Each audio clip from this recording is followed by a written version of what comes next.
Hello. Today let's understand how tuberculosis develops. Tuberculosis is a disease caused by bacteria of Mycobacterium tuberculosis and usually affects the lungs, although other organs are also involved in up to one third of the cases. If properly treated, TB caused by drug susceptible strains is curable in virtually all cases, and if left untreated, may be fatal in 50 to 65% of the cases. Transmission is usually airborne with the help of the spread of droplet nuclei produced by patients with infectious pulmonary TB. When a person with an infectious pulmonary TB coughs, the droplets are aerosolized by coughing, sneezing, or speaking. The smallest droplet remains suspended in the air for several hours and may reach the terminal air passages when inhaled. There may be as many as 3,000 infectious nuclei per cough. This transmission becomes more likely if the contact is more, if the intimacy and duration of that contact is high, and if the case is more in as more infectious the case is, the more will be the spread, and if there is crowding in poorly ventilated rooms. But not everybody who comes in contact with the TB patient will catch tuberculosis. There are certain host risk factors responsible for certain patients being more susceptible to tuberculosis than others. These host risk factors could be immunodeficiency, such as HIV/AIDS, patients on immunosuppressive therapy, patients with cancer, suffering from cancer, silicosis, or patients on long term steroid therapy, poorly controlled diabetes, patients with renal failure or connective tissue disorders, or patients post organ transplant, or patients doing IV drug abuse, heroin addiction, or tobacco smoking, or any kind of illness which reduces the immunity of the host, that is the person who is going to get tuberculosis. Now, again, like I said, not everybody who is exposed is going to develop tuberculosis. So about 70% who have appropriate immunological defenses are not going to get infected, and only 30% will catch the infection. Now, out of these 30% also, only 5% are going to progress to disease. Now, remember, infection and disease are two different entities. So, only 5% of these 30% are going to progress to disease, and other 95% are going to contain the infection. That is, they will not present the disease. And of these 95%, only 5% are going to present with late progression. That means they progress later in life when their immunological defenses are impaired.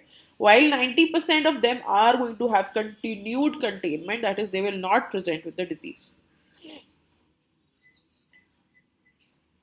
Following inhalation of tuberculous bacilli, alveolar macrophages ingest the pathogen and destroy them, and hence most patients do not develop the disease.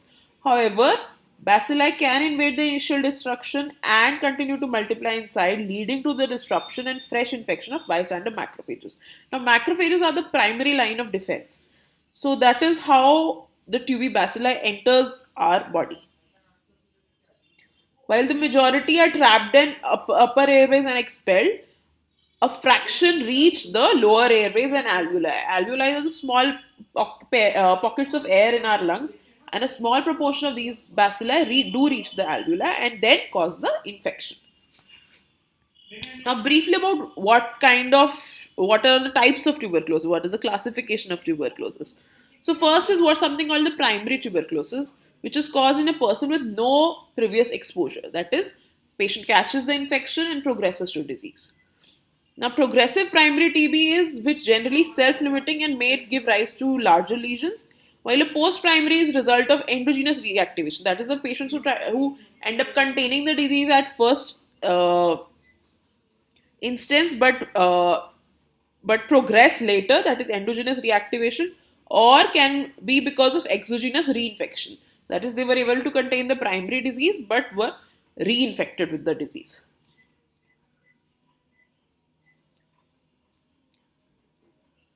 Now, based on location, TB can be a pulmonary TB and extrapulmonary TB. Tuberculosis is one infection which can affect every organ of the body, from lung to brain to skin to every organ of the body. So, but the most common is pulmonary, and everything else falls under the extrapulmonary category.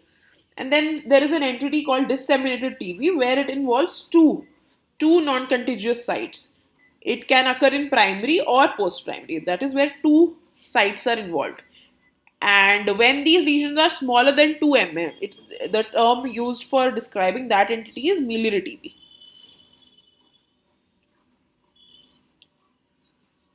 So the most common site, like I said, is the lung, followed by tonsils and adenoids, and then comes the ileum, that is the intestine, and then the other rare sites can be colon, pharynx, duodenum, stomach, skin, liver, mouth, esophagus, larynx, parotid, tongue, nose, conjunctiva, vulva, middle ear, injection site, lacrimal gland, retina, and the list is endless.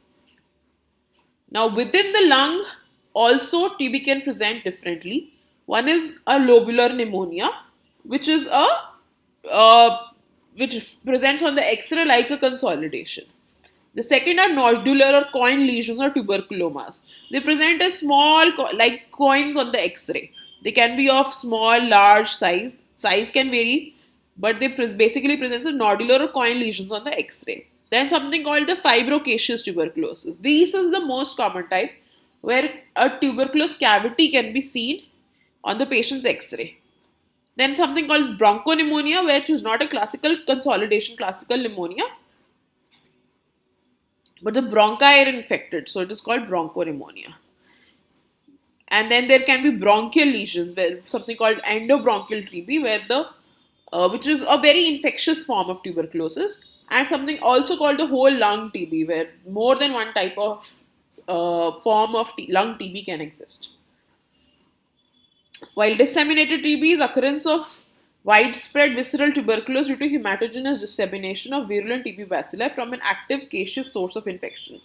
Small, discrete, red, grey, distributed evenly throughout the affected organ.